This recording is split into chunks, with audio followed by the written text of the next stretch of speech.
समादरणीय धार्मिक सज्जन बिंदु, यजुर्वेद का 31वें अध्याय का पहला मंत्र।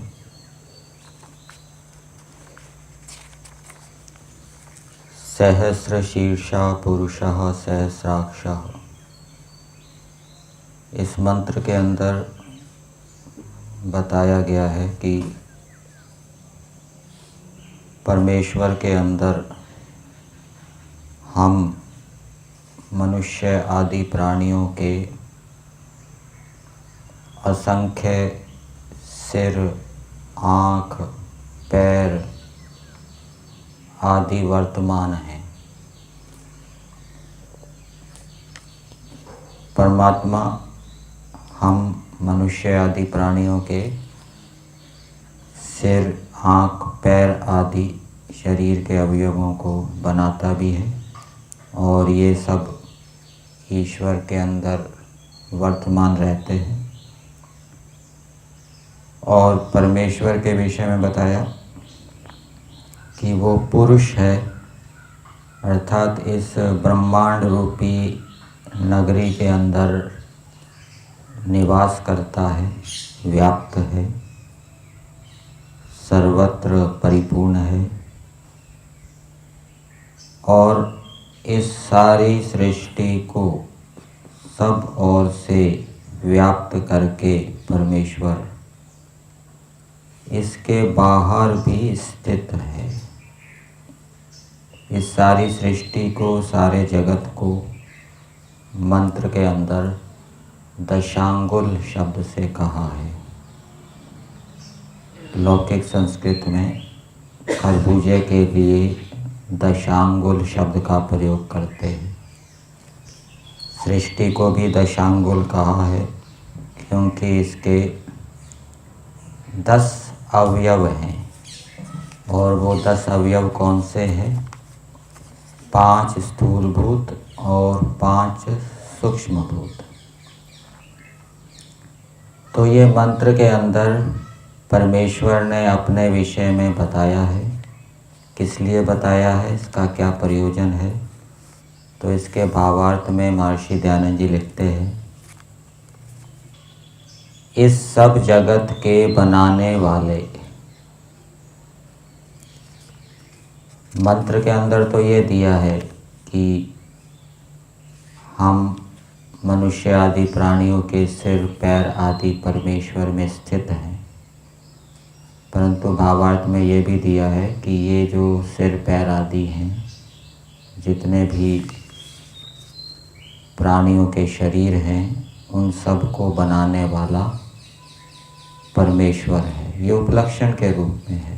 सारे जगत को बनाने वाला परमेश्वर है। इस सारी सृष्टि का निर्माता, सारी सृष्टि का कर्ता परमेश्वर है। परमेश्वर से भिन्न कोई अन्य ऐसी सृष्टि को नहीं बना सकता।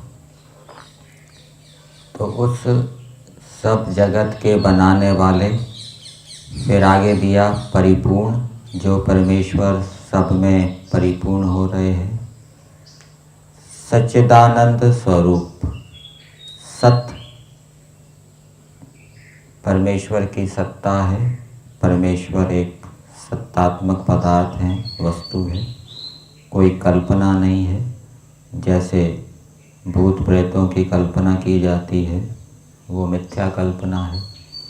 परमेश्वर वास्तविक यथार्थ पदार्थ हैं, चित्त। और जो परमेश्वर चेतन हैं, सबको जानने वाले हैं, इच्छा, कामना आदि से युक्त हैं, आनंद स्वरूप। और परमेश्वर कैसे है? आनंद गुण वाले हैं। परमेश्वर का जो गुण है आनंद, वो उत्कृष्ट है, संसार के सुख से भी बहुत उत्कृष्ट परमेश्वर का आनंद है। फिर आगे दिया, नित्य शुद्ध बुद्ध मुक्त स्वभाव परमेश्वर को छोड़ के। ये नित्य तीनों के साथ लगाएंगे। जो परमेश्वर नित्य शुद्ध है, अर्थात हमेशा परमेश्वर शुद्ध रहता है, कभी अशुद्ध नहीं होते। जीवात्मा तो कभी शुद्ध होता है, कभी अशुद्ध हो जाता है। परमेश्वर में ऐसा नहीं है। परमेश्वर में कभी अविद्या उत्पन्न नहीं होती। नित्य बुद्ध, जो हमेशा जानता रहता है। ऐसा नहीं है कि परमेश्वर कभी जाने कभी ना जाने। जीवात्मा तो ऐसा हो जाते हैं, प्रलय के समय जीवात्मा मूर्छा जैसी अवस्था में होते हैं, उस समय कुछ जानते नहीं हैं, लेकिन परमेश्वर उस समय भी जान रहा होता है। नित्य मुक्त, और जो परमेश्वर हमेशा मुक्त रहता है। योग दर्शन के अंदर भी आया, स तु सदैव मुक्तः सदैव ईश्वरः। जो परमेश्वर हमेशा मुक्त रहता है।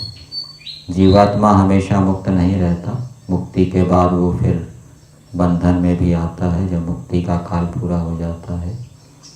तो ऐसे परमेश्वर को छोड़ के अन्य की उपासना तुम कभी मत करो। ये जोर दिया गया है, ईश्वर से भिन्न की उपासना कभी मत करो, अर्थात सदा परमेश्वर की ही उपासना करो। तो उस उपासना से क्या फल होगा, क्या लाभ होगा, वो आगे बताया है। किंतु उस ईश्वर की उपासना से धर्म, अर्थ, काम और मोक्ष को प्राप्त करो। 4 बातें यहाँ बताई हैं। ईश्वर की उपासना से धर्म को प्राप्त करो, ईश्वर की उपासना से अर्थ को प्राप्त करो, ईश्वर की उपासना से काम को प्राप्त करो, और ईश्वर की उपासना से मोक्ष को प्राप्त करो। सबसे पहले हम धर्म को लेते हैं। तो ईश्वर की उपासना से धर्म को प्राप्त करो।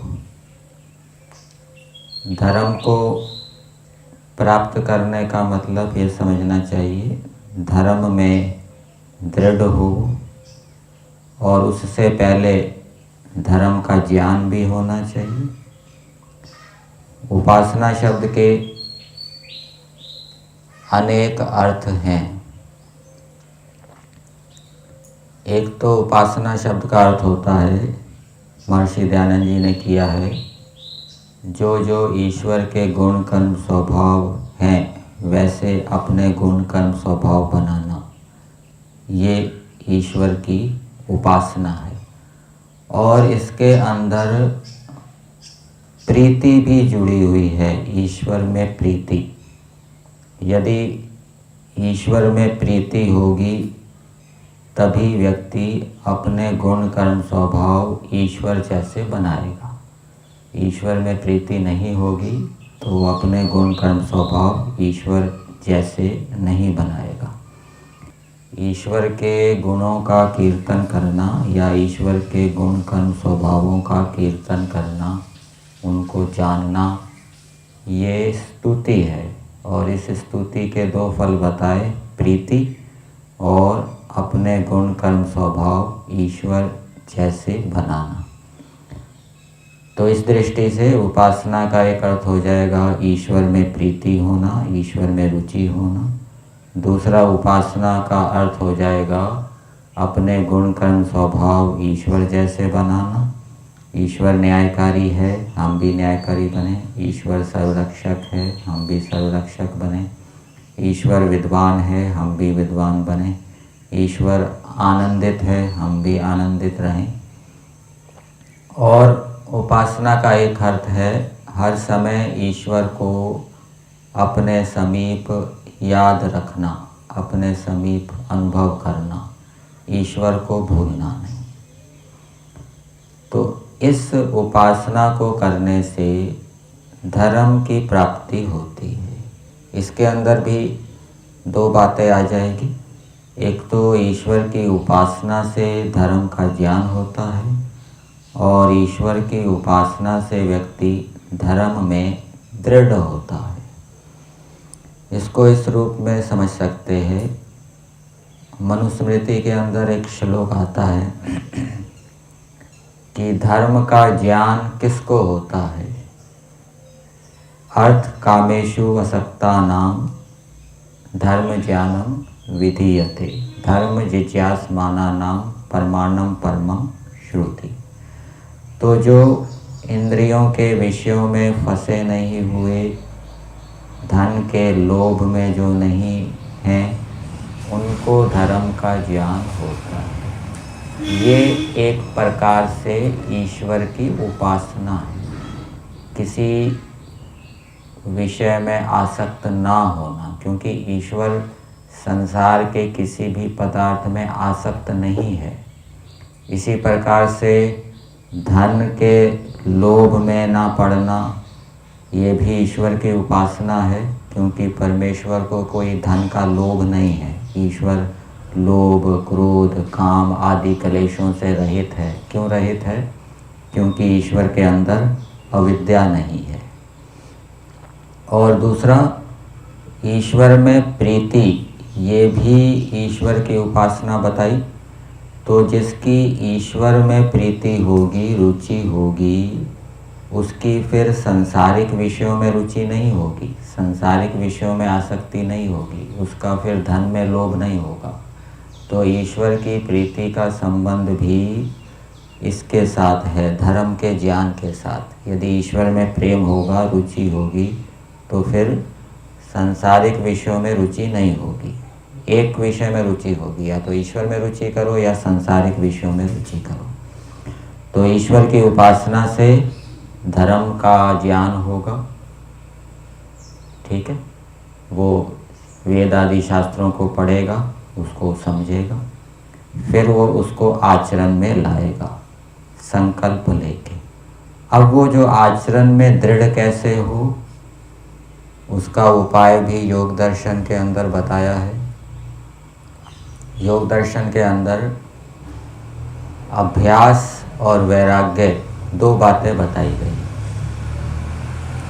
और अभ्यास किसको कहा है कि चित्त की एकाग्रता के लिए जिन साधनों का अनुष्ठान किया जाता है उसको अभ्यास कहा है, और वो यम नियम के रूप में बताया है।